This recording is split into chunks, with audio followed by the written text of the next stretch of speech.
Yes welcome class 12th। आज हमारा chapter number 1 nature and significance of management का last topic की तरफ प्रोसीड करने का डे है, that is coordination. Coordination is the last important topic of this particular unit. Coordination में nature of coordination and importance of coordination, coordination is the essence of management. There are various subtopic in this particular main topic of coordination and we would be covering each topic in detail.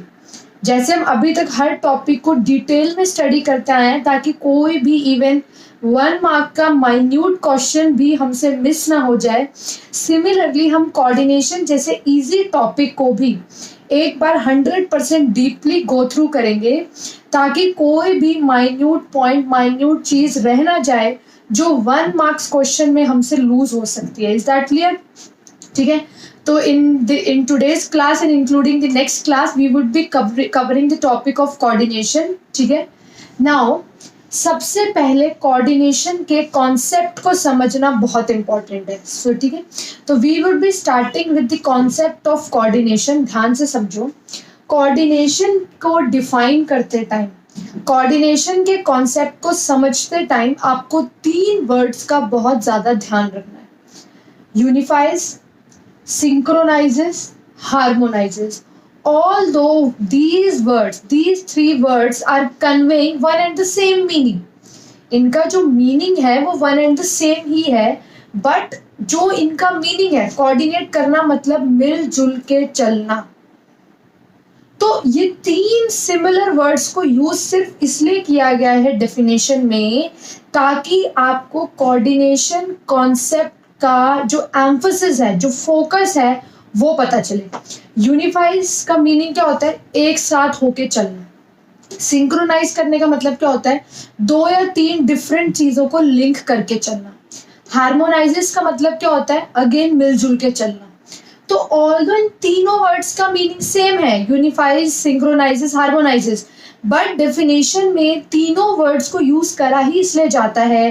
Coordination के concept को जब भी हम पढ़ेंगे इन तीनों words को use करा ही इसलिए जाता है ताकि आपको कोऑर्डिनेशन कॉन्सेप्ट की क्लैरिटी हो कि कोऑर्डिनेशन का अल्टीमेट मीनिंग है यूनिफाई करके चलना, मिलजुल के चलना, एक साथ चलना। किन्हें एक साथ चलना? किन एक्टिविटीज के, हम किन चीजों की बात कर रहे हैं ऑर्गेनाइजेशन में कि जिन्हें साथ मिलके चलने की जरूरत है। Number 1, activities of the organization. एक ऑर्गेनाइजेशन में डिफरेंट टाइप की एक्टिविटीज होती है: purchase, sales, marketing, human resource. Different type की एक्टिविटीज का मिलजुल के चलना बहुत जरूरी है।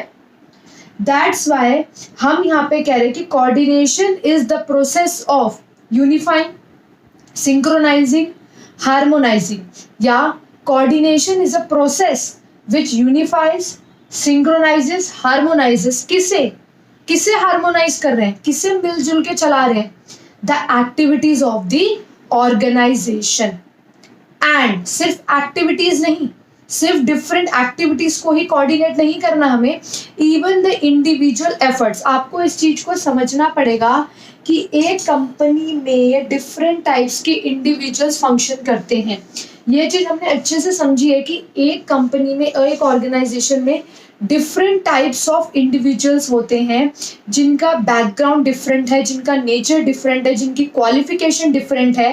उन सबके एफर्ट्स को यूनिफाई करना, उन सबको मिलजुल के एज अ टीम काम कराना, कौन सा प्रोसेस है? कोऑर्डिनेशन। एंड हम ये सब क्यों करते हैं? हम और activities of the organization, individual efforts, हम इन्हें कोऑर्डिनेट करते ही क्यों हैं? हम क्यों इनके बीच में हार्मोनाइजिंग करते हैं? क्यों इन्हें मिलाते हैं? अल्टीमेट हमारा ऑब्जेक्टिव क्या है? To achieve organizational goals. अब इस फ्लो चार्ट से देखो डेफिनेशन बनती है: coordination is a process which unifies, synchronizes, harmonizes the activities of the organization as well as individual efforts to achieve organizational goals. See कितना simple हो गया to learn करना डेफिनेशन को with the help of this flow chart. Again repeating, coordination is a process which unifies, synchronizes, harmonizes the activities of the organization as well as individual efforts to achieve organizational goals. इसको एक छोटे से example से clear करते हैं जो बहुत easily आपको क्लियर हो जाएगा. Suppose you are watching a dance performance. आप किसी भी टीवी शो में या एक्चुअली अपने स्कूल में कोई डांस परफॉर्मेंस देख रहे हो, ठीक है. सपोज करो there is a group dance, उसके अंदर 20 students are performing and song चल रहा है बैकग्राउंड में. नाउ जब हर बीट पे एक बच्चा एक स्टेप कर रहा है, दूसरा बच्चा दूसरा स्टेप कर रहा है, तीसरा बच्चा स्टेप भूल गया, फोर्थ स्टूडेंट जो है वो स्टेप कर तो रहा है बट स्लो कर रहा है, तो आपको वो डांस परफॉर्मेंस पसंद नहीं आएगी. अगर एक बच्चा एक स्टेप कर रहा है, दूसरा बच्चा दूसरा स्टेप कर रहा है, तीसरा बच्चा स्टेप भूल गया है, fourth one is performing that particular step slowly, जब बाकियों ने वो स्टेप कंप्लीट कर लिया देन वो स्टेप स्टार्ट कर रहा है, तो पूरी परफॉर्मेंस मेस्ड अप हो जाएगी. कंप्लीट परफॉर्मेंस मतलब it would not look good, it would not look nice, you will not like the performance. Why? Because उस परफॉर्मेंस में कोऑर्डिनेशन नहीं है. वहीं पे imagine a group dance performance जिसपे हर बीट पे 20 के 20 ग्रुप मेंबर्स के स्टेप एकदम सेम हो रहे, एकदम सेम एग्जैक्टली. हर बीट पे उनका जो स्टेप है वो एकदम एक जैसा हो रहा है. नेक्स्ट बीट पे सबका नेक्स्ट स्टेप है, थर्ड बीट पे थर्ड सबका नेक्स्ट स्टेप है, फोर्थ बीट पे सबका एक जैसा न्यूज एकदम कोऑर्डिनेटेड स्टेप, एक जैसे स्टेप, बीट टू बीट उनका स्टेप सेम हो रहा है. You will love that performance. आपको वो परफॉर्मेंस बहुत अच्छी लगेगी. व्हाई? क्योंकि उस परफॉर्मेंस में सब सेम बीट पे सेम स्टेप कर रहे हैं. जैसे ही बीट चेंज हो रही है सबका स्टेप एकदम चेंज हो रहा है. सबकी डांस परफॉर्मेंस, सबके स्टेप्स वेल कोऑर्डिनेटेड है. तो कोऑर्डिनेशन का मतलब आपको इस एग्जाम्पल से बहुत अच्छे से क्लियर हो जाना चाहिए कि कोऑर्डिनेशन का मतलब है मिलजुल के एक साथ काम करना. That is the ultimate meaning. जो ये 3 वर्ड्स आपको हाईलाइट करना चाहते हैं कि जितनी भी एक्टिविटीज हैं ऑर्गेनाइजेशन की, जितने भी इंडिविजुअल्स अपने एफर्ट्स कर रहे हैं, अपना काम कर रहे हैं ऑर्गेनाइजेशन में, उन सब के एफर्ट्स, डिफरेंट डिपार्टमेंट्स की एक्टिविटीज वेल कोऑर्डिनेटेड होनी चाहिए. मींस उन सबको मिलजुल के काम करना है, एक दूसरे के साथ लिंक बना के काम करना है. And the ultimate objective is to achieve organizational goal. Is that clear? दूसरी चीज समझो, कोऑर्डिनेशन जो है it is not a separate function of management. जैसे planning, organizing, staffing, directing, controlling, these are the 5 functions of management. तो coordination इसकी तरह एक separate function नहीं है management का. It is the essence of management. Essence means उसका एक part है. ये एक separate topic या separate function नहीं है management का. It's the essence of management. It is the breath of management. It is the soul of management. अगर कोऑर्डिनेशन नहीं होगी तो मैनेजमेंट की कोई एग्जिस्टेंस नहीं है, मैनेजमेंट का कोई वजूद नहीं है. मैनेजमेंट है ही तब जब कोऑर्डिनेशन है. Are you understanding this concept? तो इस चीज को आपको माइंड में बिठा लेना है कि coordination is not a separate function of management. Basically coordination is the essence of management. ठीक है, तो कोऑर्डिनेशन ही वो कॉमन थ्रेड है, वो धागा है. जैसे एक धागे में डिफरेंट मोती पिरोते हैं तो एक माला बनती है.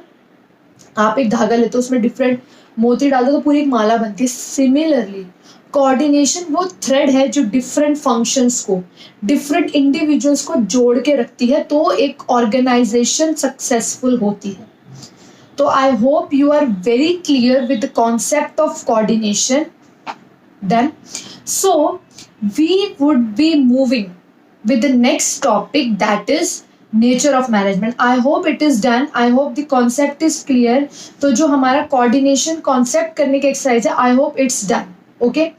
So after completing this basic concept, this basic understanding of the concept of coordination, let's move to the nature of coordination, or we can say features of coordination or characteristics of coordination. It can come in any way. किसी भी तरह से ये आ जाएगा. आपके board exams में। Nature भी कह सकते हैं आप इसे, कैरेक्टरिस्टिक भी कह सकते हैं आप इसे, फीचर्स भी कह सकते हैं। So let's proceed with that.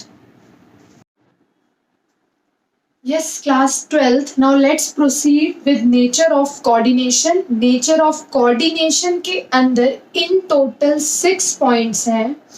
And before proceeding with the topic, I am making it clear to you कि उन 6 में से first and second points are quite similar.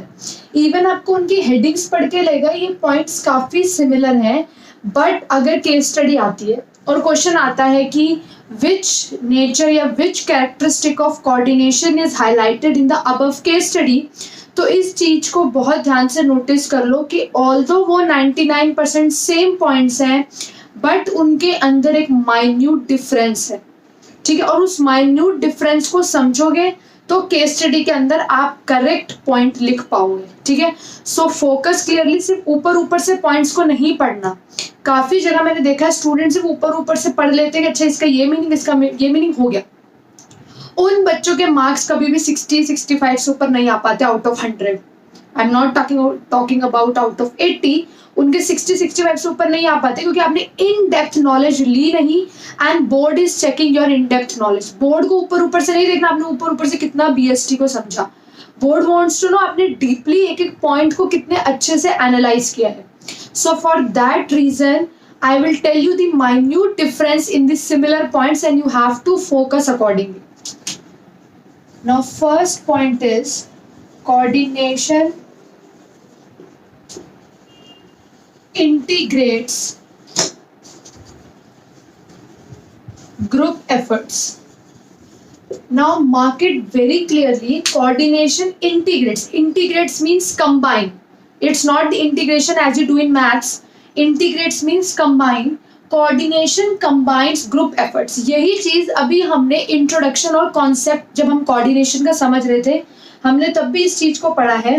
Group efforts means different individuals के effort. एक company में different employees हैं जिनका attitude different है, जिनका बैकग्राउंड डिफरेंट है, जिनकी एजुकेशन क्वालिफिकेशन डिफरेंट है। तो कोऑर्डिनेशन का काम है उनके एफर्ट्स को कंबाइन करना इस तरीके से कि ऑर्गेनाइजेशनल गोल्स अचीव हो पाए। Is that clear? तो वही पॉइंट हमारा फर्स्ट पॉइंट बनता है, कोऑर्डिनेशन कंबाइन ग्रुप एफर्ट्स, कि जितने भी इंडिविजुअल्स काम कर रहे हैं कंपनी में उनके एफर्ट्स को आपको मिलाना है, यूनिफाई करना है, हार्मोनाइज करना है, सिंक्रोनाइज करना है ताकि ऑर्गेनाइजेशनल गोल अचीव हो सके। Now see the second point.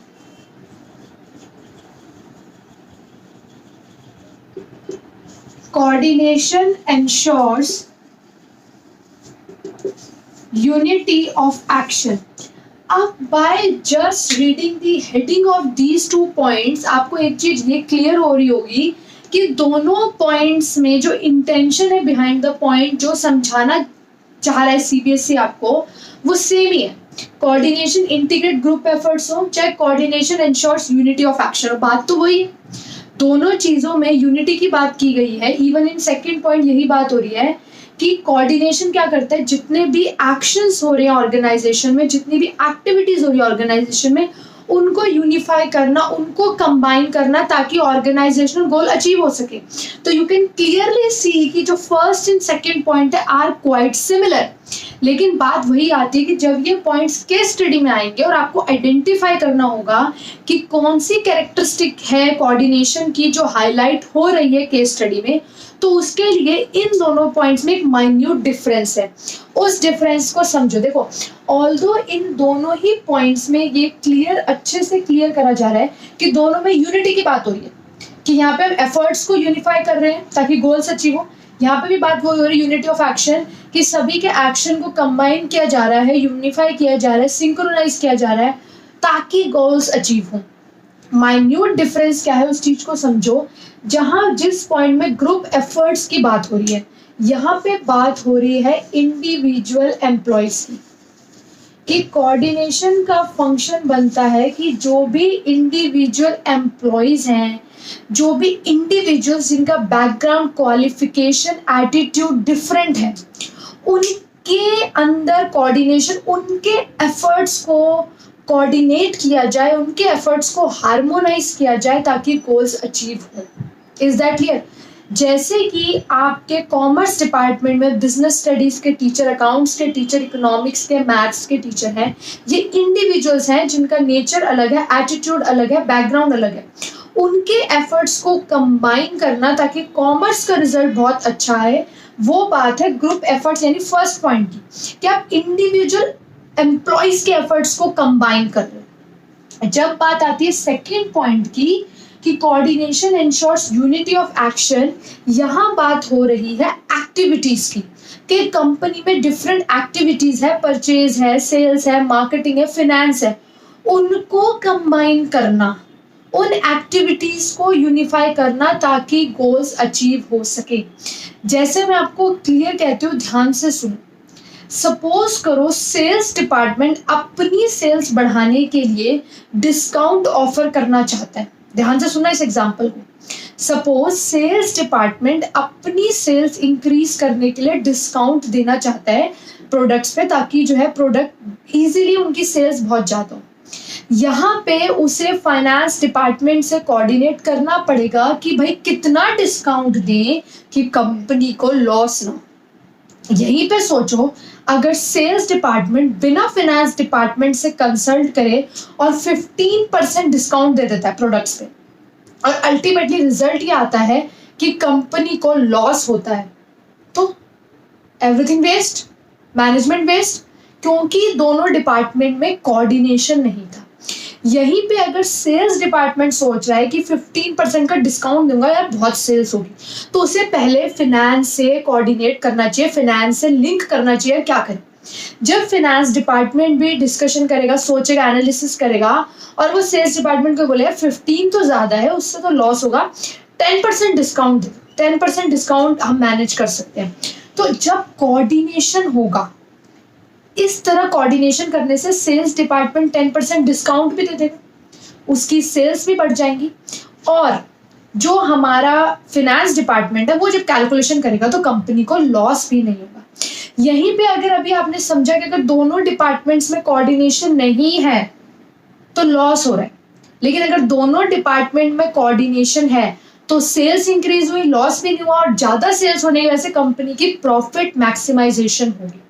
तो अल्टीमेटली बात यही हो रही है कि कोऑर्डिनेशन होगा अगर एक्टिविटीज के बीच में, डिपार्टमेंट्स के बीच में, तो उसी से कंपनी को सक्सेस मिलेगी, प्रॉफिट मैक्सिमाइज होगा।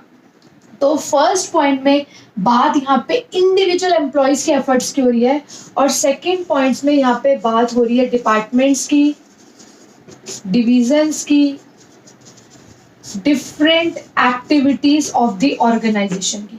तो आप केस स्टडी में इजीली आइडेंटिफाई कर सकते हो, जब इंडिविजुअल एफर्ट, एम्प्लॉयज के एफर्ट्स की बात होगी तो वो फर्स्ट पॉइंट है, और जब एक्टिविटीज, डिपार्टमेंट, डिविजन्स को कोऑर्डिनेट करने की बात होगी तो वो आपका क्लियरली सेकेंड पॉइंट है।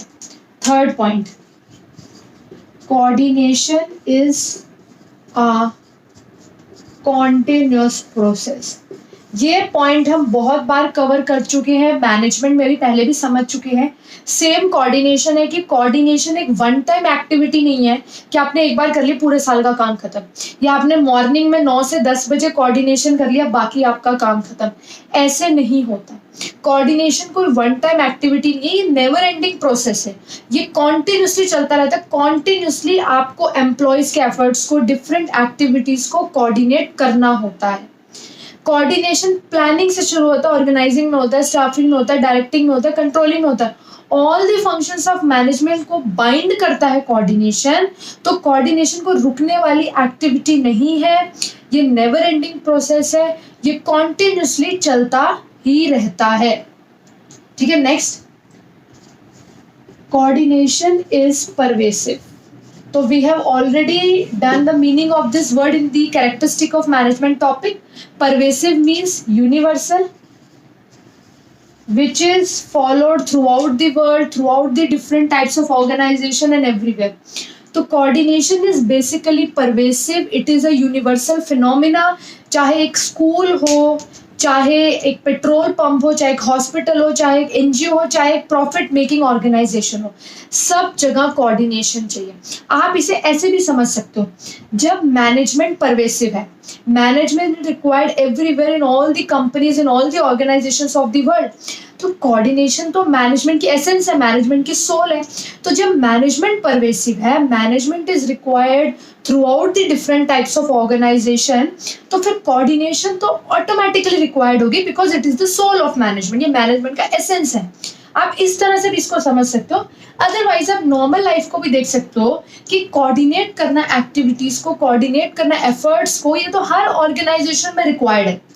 यू आर रिक्वायर्ड कि आप डिफरेंट एम्प्लॉयज के एफर्ट्स, डिफरेंट एक्टिविटीज जो आपकी ऑर्गेनाइजेशन में हो रही हैं, आप उनको कोऑर्डिनेट करो। ठीक है, तो आप इसे किसी भी सेंस में समझो, बट अल्टीमेटली पॉइंट यही आता है कि coordination is pervasive. Next, coordination is the responsibility of all the managers. That's again an important point कि coordination जो है वो सभी managers की responsibility होता है। ऐसा नहीं होता कि जो कोऑर्डिनेशन है वो सिर्फ टॉप लेवल मैनेजमेंट की ड्यूटी है, या कोऑर्डिनेशन सिर्फ मिडिल लेवल मैनेजमेंट की ड्यूटी है, या कोऑर्डिनेशन सिर्फ ऑपरेशनल लेवल मैनेजमेंट की ड्यूटी। ऐसा नहीं होता। जो हमारे मैनेजमेंट के तीनों लेवल्स हैं, टॉप, मिडल, ऑपरेशनल, तीनों ही लेवल्स में कोऑर्डिनेशन रिक्वायर्ड होता है। Top level, as we have studied in the levels of management, की इसकी ड्यूटी है ओवरऑल ऑर्गेनाइजेशनल एक्टिविटीज को कोऑर्डिनेट करना। जितनी भी एक्टिविटीज ऑर्गेनाइजेशन में हो रही, सबकी कोऑर्डिनेशन की रिस्पॉन्सिबिलिटी किसकी है? टॉप लेवल की। Middle level, again we have studied in middle level management, आपको पता है कि मिडिल लेवल टॉप लेवल और ऑपरेशनल लेवल के बीच में आता है। इसका तो काम ही है दोनों के बीच में लिंक सेटअप करना, दोनों को कोऑर्डिनेट करना। टॉप लेवल मैनेजमेंट जो पॉलिसीज बनाता है, वो मिडिल की ड्यूटी ऑपरेशनल को पास ऑन करना, ऑपरेशनल की जो ग्रीवेंसेस है वो टॉप को बताना। तो बेसिकली हमने इतने फंक्शंस पढ़े थे मिडिल लेवल मैनेजमेंट के, जिसका जस्ट यही निकल के आ रहा था कि मिडिल लेवल मैनेजमेंट टॉप और ऑपरेशनल लेवल का लिंक है। इसके काम ही है to coordinate both the levels of management, दोनों लेवल्स के बीच में कोऑर्डिनेशन सेटअप करना, दोनों के बीच में लिंक सेटअप करना, दोनों की एक्टिविटीज को यूनिफाई करना, ये काम किसका है? मिडिल लेवल मैनेजमेंट का। Operational level management, operational level management is in direct contact with the workers, so its duty is to harmonize and unify the efforts of the worker. Operational level management के under जितने भी workers हैं, उन सब के efforts को coordinate करना ताकि प्रोडक्शन प्रॉपर हो सके, गोल्स अचीव हो सके कंपनी के। तो ये ड्यूटी ऑपरेशनल लेवल मैनेजमेंट की है, to coordinate the efforts of the workers. Is that clear?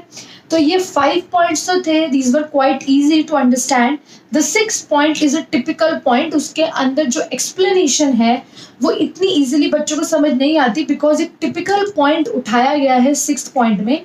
So we would be studying the 6th point in quite detail so that आपको उसकी language बहुत अच्छे से clear हो जाए. Now see, the 6th point is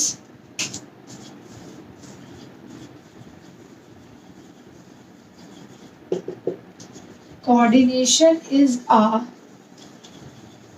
deliberate process. You can say deliberate function. The main thing to emphasize is the word deliberate. Deliberate word का meaning होता है जो चीज सोच समझ के करी जाए, अचानक नहीं हो। आप प्रॉपरली प्लान कर रहे हो, प्लान करके जिस चीज को आप करते हो वो होता है डेलिब्रेट, जानबूझकर, सोच समझ के। तो कहते हैं coordination is not a natural phenomena कि ये तो अपने आप हो जाती है। नो, कोऑर्डिनेशन करने के लिए मैनेजमेंट को एफर्ट्स लगाने पड़ते हैं, मैनेजमेंट को प्लानिंग करनी पड़ती है to establish coordination between the different departments and between the efforts of different employees. इस चीज को पहले समझो, इस वर्ड को समझ लो कि कोऑर्डिनेशन एक नेचुरल फिनोमेना नहीं है कि अपने आप हो जाती है। It's not like that, it's not like that. Coordination को बनाने के लिए the efforts of management is required.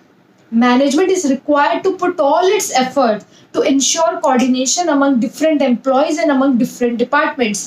इस पॉइंट के अंदर बेसिकली 2 टर्म्स की बात हो रही है, ध्यान से समझो। What are those 2 terms? Coordination and cooperation.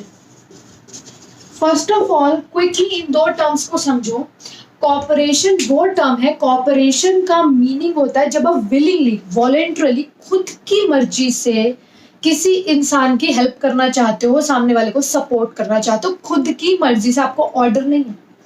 But coordination क्या होता है? कोऑर्डिनेशन होता है जब आपको ऑर्डर होते हैं आपके मैनेजर की तरफ से कि इस पर्सन की हेल्प करो, इसके साथ लिंक बनाओ। ठीक है, फिर से रिपीट कर रहा हूं मैं पॉइंट। कोऑर्डिनेशन वॉलेंटरली नहीं होता। कोऑर्डिनेशन क्या होता है? जब मैनेजमेंट ने वेल प्लान करके आपको इंस्ट्रक्शंस दिए हैं कि आप इस डिपार्टमेंट के साथ या इस पर्सन के साथ लिंक बनाओ, मिलके काम करो। कोऑपरेशन होता है जब आप विलिंगली, आप खुद से सामने वाले की हेल्प करना चाहते हो। Let me give you an example. Suppose मेरा बिजनेस स्टडीज का पीरियड है स्कूल में। ठीक है, स्कूल से आप बहुत इजीली चीज़ों को समझ सकते हो। मेरा बिजनेस स्टडीज का पीरियड है स्कूल में, 7th and 8th पीरियड है मेरे। ठीक है, एक पर्टिकुलर 12C सेक्शन में मेरा 7th 8th पीरियड है। अब मेरा सिलेबस अबाउट टू ओवर है। इकोनॉमिक्स वाले जो टीचर है उनका बहुत सिलेबस पेंडिंग है। ठीक है, अब मुझे HOD head of the department ने बोला कि मैम आज आपके 2 पीरियड हैं, आप अपना 1 पीरियड ले लो, 1 पीरियड आप इकोनॉमिक्स वाले सर को दे दो क्योंकि उनका जो सिलेबस है वो बहुत ज़्यादा पेंडिंग है। दैट इज कोऑर्डिनेशन, कि मुझे उनके साथ मिलजुल के काम करने के लिए इंस्ट्रक्शंस आए, मुझे HOD ने ऑर्डर करा है कि आपको उनके साथ मिल के काम करना है। ठीक है, कोऑपरेशन होता है अगर वो टीचर डायरेक्ट मेरे पास आता है कि मैम आप मुझे अपना 1 पीरियड दे दो क्योंकि मेरा सिलेबस पेंडिंग है, तो मैं विलिंगली हेल्प करती है। यार मेरा अच्छा कोलीग है, मेरी अच्छी बातचीत है इस कलीग से, ये लो सर आप 1 पीरियड ले लो। दैट इज कोऑर्डिनेशन जो मैंने वॉलेंटरली करा होता। ठीक है, अब इस पॉइंट में देखो क्या एक्सप्लेनेशन की हुई है। उन्होंने बोल रखा है अगर कंपनी में कोऑर्डिनेशन है बट कोऑपरेशन नहीं है, समझो, यानी कि मैं विलिंगली मन से इको के टीचर को पीरियड नहीं देना चाहती, लेकिन मुझे मैनेजमेंट ने ऑर्डर दिया है कि आपको अपना 1 पीरियड उन्हें देना पड़ेगा। समझ लो, देयर इज नो कोऑपरेशन। मैं विलिंगली उस टीचर को पीरियड नहीं देना चाहती हूँ, लेकिन मुझे मैनेजमेंट ऑर्डर कर रहा है कि आपको उनके साथ लिंक मिलके काम करना, आपको उन्हें अपना पीरियड देना पड़ेगा। तो ऐसे केस में रिजल्ट क्या आएगा? डिससैटिस्फैक्शन। मेरे मन में डिससैटिस्फैक्शन आ जाएगी, यार मूड ऑफ हो जाएगा, जब मुझे नहीं देना था अपना पीरियड, क्यों ऑर्डर दिया मैनेजमेंट ने? तो I would be dissatisfied, I would be angry. दूसरा केस देखो क्या बोला है कि अगर सपोज करो कंपनी में कोऑपरेशन बहुत है, बहुत फ्रेंडलीनेस है, बहुत फ्रेंडशिप है, कलीग्स के बीच में बहुत फ्रैंकनेस है, वो उसकी हेल्प करना चाहता है, वो उसकी हेल्प करना चाहता है, सब एक दूसरे के साथ बहुत कोऑपरेटिव है, लेकिन देयर इज नो कोऑर्डिनेशन। ऊपर से कोई इंस्ट्रक्शन नहीं है कि कब सिलेबस करना है, आपको 2 पीरियड लेने, आपको भी 2 लेने, आपको 1 ले, कोई कुछ नहीं है। There is no coordination, there is no instruction, well planned, कोई वेल प्लान टाइम टेबल है, वेल प्लान कोऑर्डिनेशन नहीं, ऊपर से कि सबको इक्वल पीरियड्स मिला, ऐसा कुछ नहीं है। जिसका जो मन कर रहा है वो उतने पीरियड्स ले रहा है। मैनेजमेंट की तरफ से कोई कोऑर्डिनेशन नहीं है कि 2 पीरियड आज आपने लिए, कल ये 2 पीरियड ये मैम लेगी, कल 2 पीरियड ये टीचर लेगा, ऐसा कुछ नहीं है। तो जब कोऑर्डिनेशन नहीं है, कोई वेल प्लानिंग नहीं है, कोई मैनेजमेंट ने अपनी तरफ से प्लानिंग नहीं करी कि सब लोग मिलजुल के काम करें, बट उनके आपस में बहुत कोऑर्डिनेशन है, तो उससे क्या होगा? क्योस होगा and goals will not be achieved. Because कोई वेल प्लान्ड कोऑर्डिनेशन तो है नहीं। टीचर्स आर कोऑर्डिनेटिंग, सब अपने अपने हिसाब से कोऑर्डिनेट कर रहे हैं, कोई किसी को पीरियड दे रहा है, कोई किसी को पीरियड दे रहा है, कोई वेल प्लानिंग नहीं है। तो इस चीज को ध्यान से समझो। Cooperation in the absence of coordination, very important line of NCERT।